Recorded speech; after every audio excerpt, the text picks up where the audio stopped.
Hello, madlang people!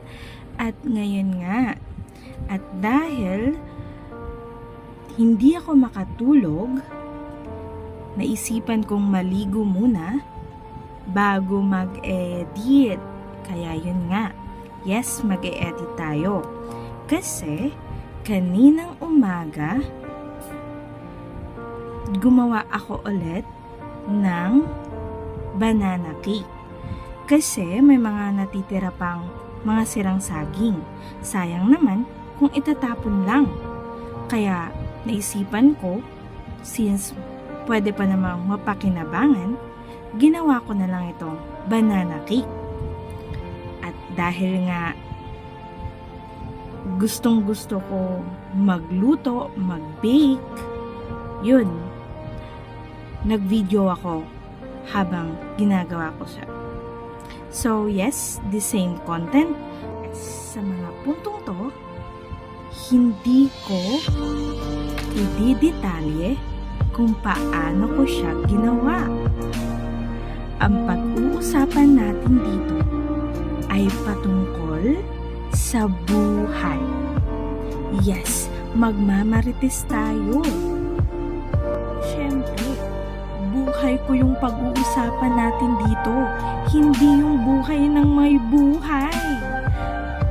Badyo.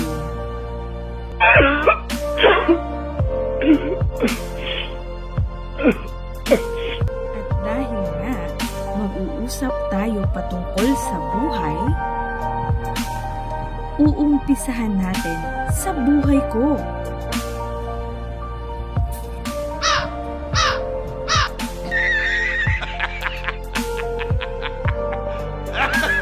Buhay ko, simple lang. Walang labis, walang pera.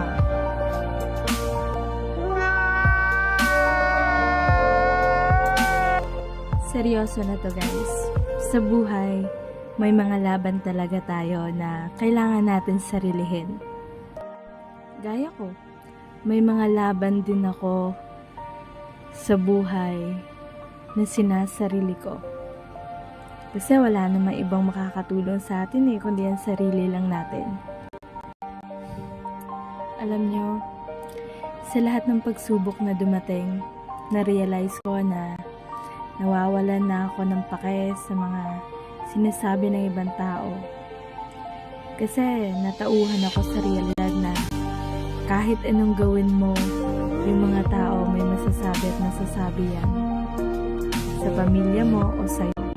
Kaya ako, ginawa ko yung mga bagay na magpapasaya sa akin.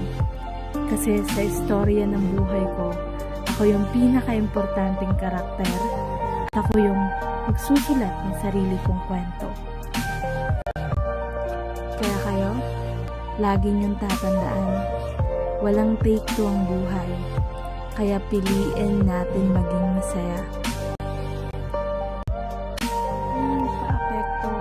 Sasabihin ng mga tao sa paligid mo. Kasi sa totoo lang, wala naman silang ambag sa buhay natin. Nandyan lang sila para husgahan tayo. Para bantayan tayo. Dati, ang sensitive ko. Sobrang sensitive ko. Kaya iniiwasan ko yung mga bagay na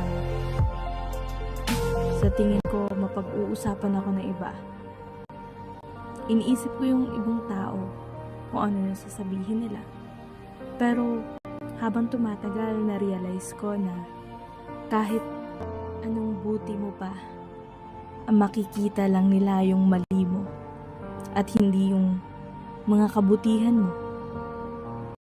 Kaya, 'di ba? Nakakasawa rin minsan. Hindi mo alam kung saan ka lulugar. Hindi mo alam kung alin yung tama sa mata nila, alin yung mali sa mata nila. Kasi kahit anong gagawin mo, pag-uusapan at pag-uusapan ka nila. Kaya nasa point ako ng buhay ko na hindi ko naiisipin yung mga tao sa paligid ko. Magfo-focus na lang ako sa pamilya ko.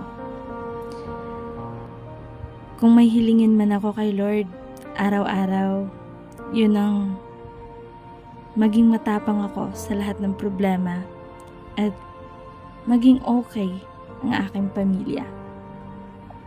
At finally, at dahil nga natapos na natin ang pagbe-bake ng banana cake, at mukha naman na perfect ko na siya sa mga puntong ito. Oo, pero kahapon hindi ko siya na perfect pero maraming nag-comment na masarap. So ngayon hindi ko alam kung masarap ba ito sa kanila, pero hanggang dito na lang muna. At maraming salamat sa panonood. God bless!